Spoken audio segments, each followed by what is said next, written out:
What's going on, guys? Welcome back to the channel, and today I'm going to show you how I drill a bowling ball here at the world famous TV Bowling Supply. Now what I have with me here is I have a perfectly legal and adequately hard altered reality here. I'm going to pop some holes in it for the one who is formerly known as Mary Wells, now Mary Tang. I have a spec sheet right here, and I'm going to show you how I get it done, how I'm going to put some holes in here, what layout I'm going to put on it, and just show you how and why I do things around here in the shop. So let's get right into it. So you've obviously got to start with a spec sheet. You've got to have the specs, you got to have the measurements, the span, what size bit you're going to use, the pitches you're going to put in each hole. And here, this is what one looks like if you are unfamiliar. This is a spec sheet. That's pretty much going to tell you what you need to do here on this beautiful vacuum jig that we have here. The layout I'm going to put on this ball, I'm thinking. Had to grab my Storm Arc tool. That would probably help. Let's see, this is a pretty strong ball, probably the strongest pearl ball that was on the market. Let's see, 4.5 pin to PAP. I'm gonna go with a 4-inch PSA or mass bias for an asymmetric bowling ball, and a 2.5-inch pin buffer. So there's a lot of things to take into consideration when you're drilling a bowling ball for somebody. Not only what bowling ball you're drilling, but the person who is throwing the bowling ball. I know that Mary is a little more on the speed dominant side, and this is, like I said, a very strong bowling ball, but I want to make sure that it still gets going forward. So 4.5-inch pin to PAP, not super strong, but not weak by any means. The core will be offset, it'll tumble. And with the strong cover, the S84, it's gonna want to pick up the mid lane anyways, but I want to make sure it fits in the top of that bag right under her reality. And then the 4-inch mass, same thing, gonna get the ball started going forward. And the 2.5 buffer is, I would say, fairly quicker-ish response. We want to definitely make sure it gets off it harder than her original reality, which I believe had a longer buffer on it. I didn't drill that one, but if I remember. So yeah, when you're building a bag, you just want to take all these things into consideration. You want to make sure balls don't overlap. You want to use your own skill set to create bigger differences in your bowling bag. You want to be able to make 6 bowling balls do at least 12 different things. So here we are. I think it'll work. I hope it does. If it doesn't, then I may be out of a job for drilling balls for her, but we're gonna give it a go. So here, as you can see, I've got my 3 arcs. I've got the pin to PAP right here, the PSA to PAP or mass bias, and the pin buffer, the 2.5 inches. So what we have to do from here is need to draw the vertical axis line, which will be a line tangent of the buffer through the PAP. And I know, because of my spec sheet, that her PAP is 4 7/8 over and 1/4 inch up. So I'm gonna go 1/4 inch down from the PAP, turn it 90 degrees, and draw a line going to the left of the valve if you're right-handed, and flip it if you're left-handed. Line's going to go to the right of the valve. I'm going to mark 4 7/8, just like that. 90 degrees again, turn it around, and that's your center line. So finger holes going to go up here, thumb hole down there. Next order of business is we got to put her span down now. So I have it here marked. I've drilled enough for balls. I know that the mid span, which is this line right here that we drew from her PAP down over to create her center line, I know that her cut is 1 inch and 13/16 down from that line.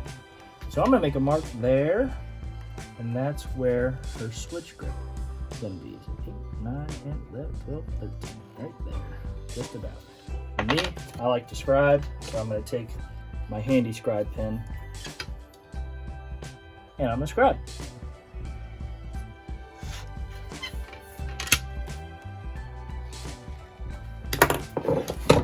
And there we go. Personally, I like to scribe just because it's a little bit more precise. As you can see how much thicker the pencil line is compared to the scribe line. But yeah, now we're gonna pop in the thumb hole. So this is what it looks like from the driver's seat behind the drill press. For those of you who have never seen, make sure you get your center line lined up. I haven't really lined it up yet, but I will. Got my spexy right here.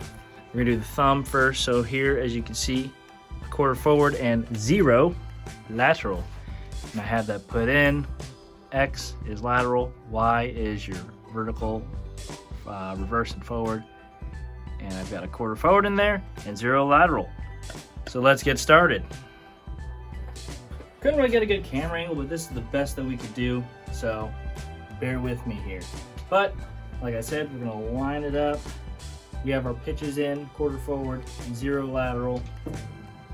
And this is the easy part and the most rewarding part. Hitting the lines.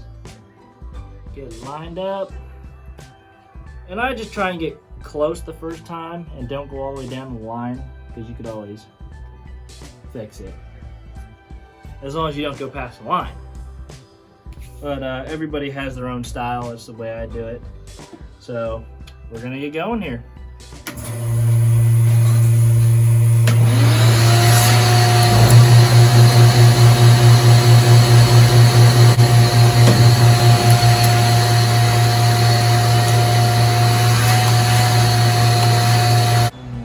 So as I said, I like to get close and double check it. I got extraordinarily close that time. So if you want to do it that way, you just bring it down, double check it, and that looks like it would have been pretty good first time down. So we're gonna go all the way down to the collar, and then we're gonna move on to the next step after that. All right, we have one hole done. What you want to do is, after this, you want to make sure you just buzz the edge a little bit. Getting that sharp edge out of there will help prevent it from cracking. If you leave any sharp edges on your holes, they will have a greater tendency to crack. So do it. All right, so next, before we put our switch grip sleeve in there, we're going to measure her fingers, because we do have a cut-to-cut measurement on there. So let's get on it. So I have some cut-to-cut measurements, as you can see right there and right there. For the middle finger, we are going 3 11/16 and 3 7/16, 9/16, 3 9/16. There, I swear it's 3 9/16. To the ring finger. So how do I do that? All right, number one, you need a span gauge. So we're gonna take that, find my scribe pen, go from the middle, top of the hole, all the way, and it will make a difference if you measure to where the finger is going to be drilled as opposed to down your center line. I would say if you do measure down your center line, add about a 30 or subtract a 32nd from the actual measurement. So for this 3 11/16 hole, if we convert that to 30 seconds, that's 3 22 30-seconds. I'm gonna subtract 1.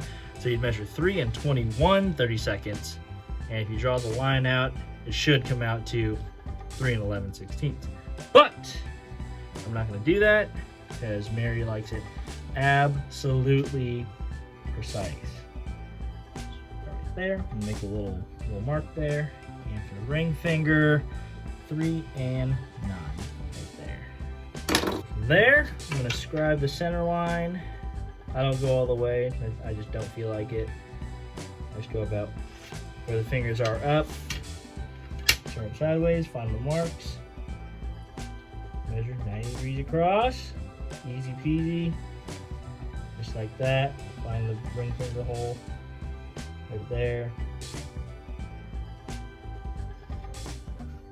And we've got a 1/4 inch bridge, so we're gonna go 1/8 on each side, because 1/8 and 1/8 equals 1/4. That's San Jose State education for you right there. So we've got our marks. Draw lines up. Another one, make sure it's straight. Sometimes it's not.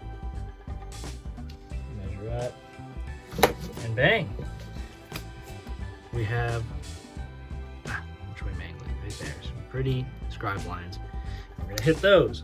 And make sure, especially because Mary uses lady ovals, which are a different pilot size from regular grips, like this one. Make sure you pay attention to what the spec sheet says. So here I have it on there that they're 7/8 pilot holes, which is smaller than the 31/32. So I have messed that up before. Hopefully it'll never happen again, but it's no big deal. Unless she makes it a big deal. But here we know, this time we know it's 7/8. So let's get to it. All right. Changing up camera angles on you guys here for the fingers just so you guys can see. So first order of business, we need to get the pitches right. So I'm just gonna do the middle finger here because you guys can see that one. And then after that, I'll do the ring finger. You guys probably aren't gonna see that one, but doesn't really make a difference. So here we have 3/8 reverse and 1/8 left. So I'm just gonna plug that in real quick. So it's 375 and 125 left. Make sure you get your directions right. Very important. So like I said, she is a 7/8 bit. Make sure you get that right. Grab the right bit, 7/8. Plug it in there. And like I said, the easy and most satisfying part, lining it up. Like I said, how I do it, I just try and get close the first time. And after that, you can just make minor adjustments to get it right on that line. That should be pretty close. Now let's get into it.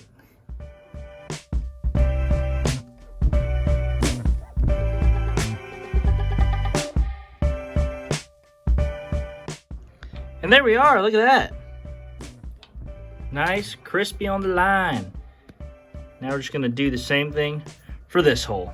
And voila!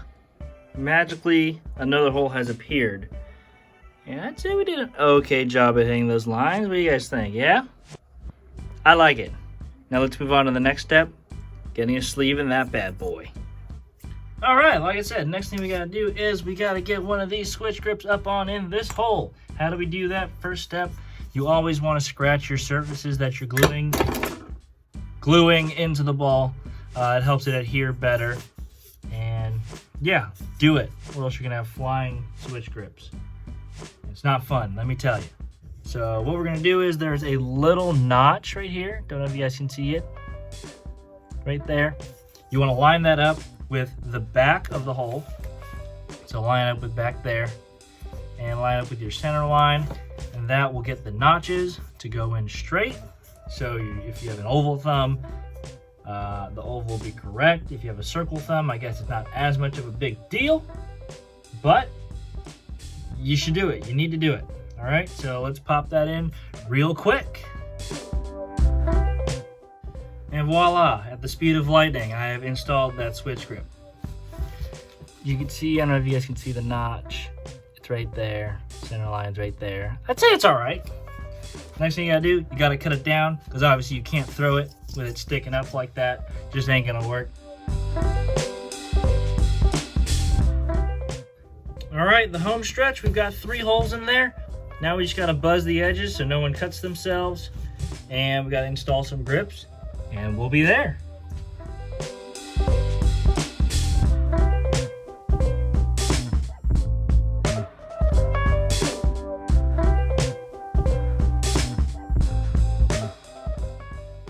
And there we have it, guys. That's how I drill a bowling ball here at TV Bowling Supply. We got those grips in, all nice. We got the switch grip in, grips seem somewhat flush. I think they'll be all right. But as always, thank you guys so much for watching. I hope you guys learned something from this video, or at least had a little bit of entertainment. One of the two, I don't really care. Thanks for watching. Go to thehousebowling.com to check out some awesome merch like this House V2 hoodie or some other new shirts coming out. And we have the 8-bagger shirt out. That's the team you should join. Boldy MC, TV Bowling Supply, Michael Tang shirt. All that is up there on the website.